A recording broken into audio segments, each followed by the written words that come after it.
शनिदेव एक ऐसे देव हैं जिनका नाम सुनते ही व्यक्ति सहम जाता है।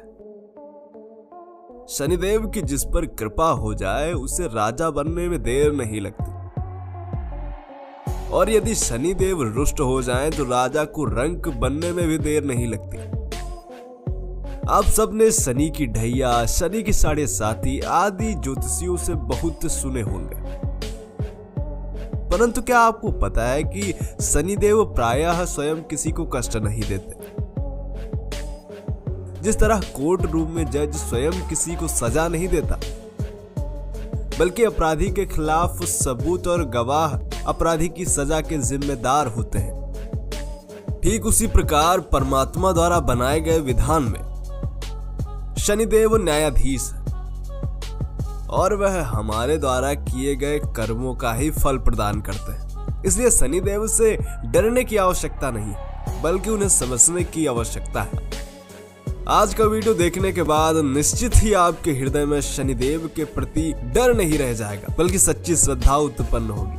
क्योंकि आज हम शनिदेव के एक प्राचीन मंदिर पर आपको तो ले ही जाएंगे, साथ ही उनके स्वभाव से भी परिचित कराएंगे। यकीन मानिए, इस मंदिर के विषय में जानकर नासा जैसी अंतरिक्ष एजेंसियां भी हैरान हैं और वैज्ञानिक आज भी इस पर रिसर्च कर रहे हैं। चलिए शुरू करते हैं आज का वीडियो, लेकिन उससे पहले कमेंट में जय शनिदेव अवश्य लिखें।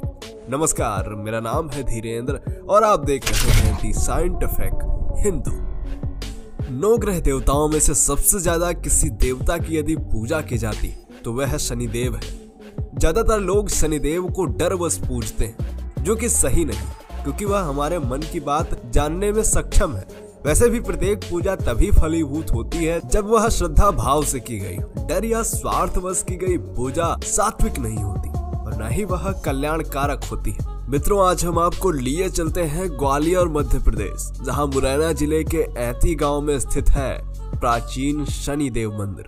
मित्रों, इस मंदिर के विषय में इतिहास यह है कि जब हनुमान जी लंका जला रहे थे, तब महल में एक जगह उन्होंने देखा कि सभी देवताओं को रावण ने बंदी बना रखा है। उन देवताओं में शनिदेव भी थे। शनिदेव ने रावण की कैद से छुड़ाने के लिए हनुमान जी से विनती की कि वह उन्हें छुड़ाकर किसी सुरक्षित जगह भेज दे। उस समय हनुमान जी ने शनिदेव से यह वचन भी ले लिया था कि शनिदेव राम व हनुमान जी की आराधना करने वाले व्यक्ति को क्षमा कर देंगे तथा उसे कोई दंड नहीं देंगे।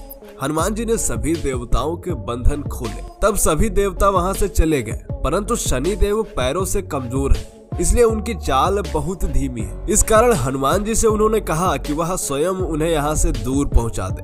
हनुमान जी ने शनिदेव से कहा कि आप आंखें बंद कर लीजिए, मैं आपको आकाश मार्ग से भेजता हूँ। इसके बाद हनुमान जी ने शनिदेव को लंका से दूर फेंका। इस तरह शनिदेव आकाश मार्ग से होते हुए इस मंदिर क्षेत्र में आ गिरे। कहते हैं कि त्रेता युग में यहाँ हनुमान जी के द्वारा लंका से फेंका हुआ अलौकिक शनिदेव का पिंड है, जिसे शनिदेव का सिद्ध पीठ माना जाता है, और यह आज भी यहाँ पर मौजूद है। क्योंकि यह भी बताते चले कि लंका सोने से बनी थी, इसलिए शनि प्रकोप से पहले वह लोहे में परिवर्तित हुई। फिर हनुमान जी ने उसे जलाया था, क्योंकि सोना कभी भी जलता नहीं।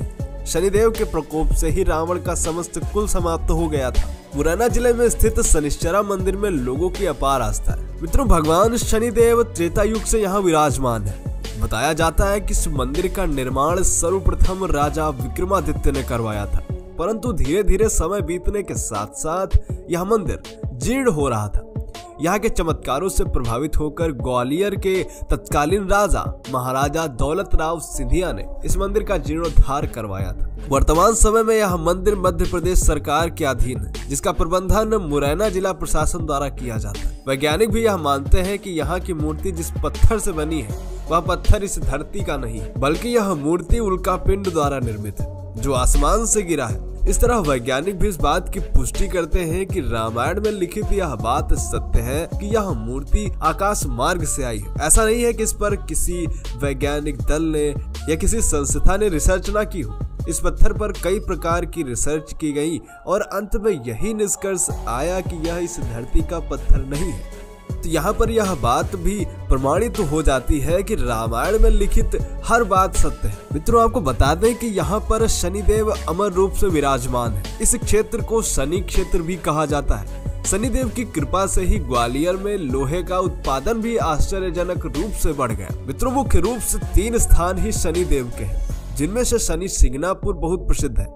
कहते हैं कि इस शनि सिंगनापुर में रखी शिला यहीं स्थित एक पहाड़ की है, जो यहाँ से ले जाई गई है। एक मंदिर वृंदावन उत्तर प्रदेश में है, जिसे कोकिलावन धाम शनि मंदिर कहा जाता है। यहाँ भगवान श्री कृष्ण ने शनिदेव को दर्शन देकर यह वरदान दिया था कि जो मनुष्य इस वन की परिक्रमा करेगा, शनिदेव उसे कभी कष्ट नहीं दे। मित्रों, शनिदेव की कृपा प्राप्ति के लिए हनुमान जी की आराधना अत्यंत लाभकारी है। साथ ही ज्योतिष ग्रंथ पराशर, होरा शास्त्र तथा भृगु संहिता में शनिदेव को प्रसन्न करने के लिए अन्य उपाय भी बताए गए हैं। इन ज्योतिष ग्रंथों के अनुसार जिस समय शनि की 7.5 या ढैया चल रही है या फिर आपके कार्यों में व्यवधान उत्पन्न हो रहा हो, तो समझ लीजिए कि शनिदेव आप पर रुष्ट है। तो मित्रों, आज हमने आपको बताया शनिदेव के एक ऐसे चमत्कारिक मंदिर के बारे में जो आज भी वैज्ञानिकों के लिए एक पहेली बना हुआ है, और एक तरीके से कहें तो यह रामायण का एक जीवित प्रमाण भी। आपका इसके विषय में क्या सोचना है, कमेंट करके बताएं। मिलते हैं आपसे अगले वीडियो में, तब तक के लिए जय हिंद, जय भारत, वंदे मातरम।